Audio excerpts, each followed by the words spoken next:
There is a lot of concern about his well-being. Headed away by Cresswell. And Michael Oliver brings proceedings to a halt. Final score, Leicester 1, West Ham 1. Well, the game pales into insignificance with the news that the helicopter owned by the Leicester chairman crashed outside the King Power Stadium after the match. Our commentator, Alistair Mann, joins us now. Alistair, what can you tell us about what you know that happened? Well, those of you who have been to Leicester in the last few years know that it is fairly commonplace for the chairman's helicopter to land on the centre of the pitch around half an hour after the game finishes, and then a few minutes after it to wherever he wants to go. This was the situation again this evening. It's a common situation, only, you know, within barely seconds of it taking off and going above the stand over the top of the ground, it appears to have reached some difficulties, and it appears to have come down. I think the impression I get is beyond the car parks that are immediately around the vicinity of the stadium, but fairly nearby nonetheless. And it's come down.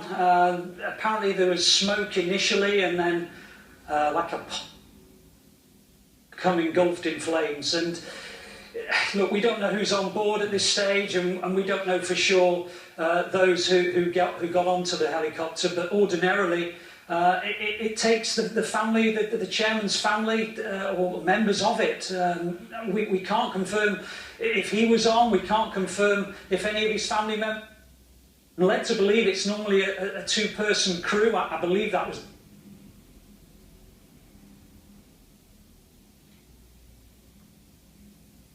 It's because there was a game on tonight. There was a very quick reaction, and lots of police and ambulances and so on very quickly onto the scene to control the situation. And it is a very, very serious situation, but we really don't know the extent of it just at the moment. OK, thank you very much, Alistair. That's not as bad as it seems, but it does look seriously bad news indeed. The Leicestershire Police have issued a statement, which I have in front of me. It says officers are working alongside the ambulance service, Leicester Fire and Rescue Service, the Air Incident Investigation Branch and Leicester City Football Club to establish the exact circumstances of the collision. Further updates will be issued in due course, and if we hear anything, you'll be the first to know. Next to Anfield, Liverpool started the day as one of the three teams yet to lose a game. They played Cardiff, who'd moved out of the bottom three with their first win last weekend. Commentary. Good evening, welcome to Match of the Day 2 on an incredibly sad day for football. In the last half hour, Leicester City Football Club have confirmed that their chairman, Vici Srivaddhanaprabha, lost his life in the helicopter crash last night. None of the 5 people on board survived. Leicestershire Police have also issued a statement saying that while formal identification has not yet taken place, the other people on the helicopter are believed to be 2 members of his staff, Nusara Sugnamai and Kavapon Pumpar, the pilot Eric Swaffer and passenger Isabella Rosa Lekovic. The statement went on to say the primary thoughts of everyone at the club are with the Srivaddhanaprabha family and the families of all those on board at this time of unspeakable loss. It says in Kun Vichai, the world has lost a great man, a man of kindness, of generosity, and a man whose life was defined by the love he devoted to his family and those he so successfully led. Leicester City was a family under his leadership.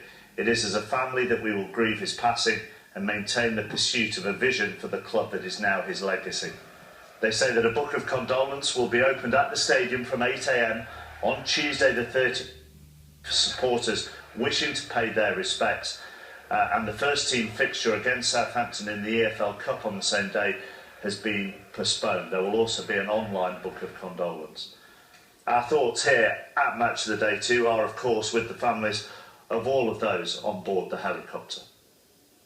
At Burnley and Old Trafford, a minute's silence was held to mark Remembrance Day and the event at Leicester City, but at Selhurst Park there was a round of applause. And that's where Arsenal were away to Crystal Palace, the North London side having won 11 in a row in all competitions for the first time in 11 years. Having won 11 in a row in all competitions for the first time in 11 years.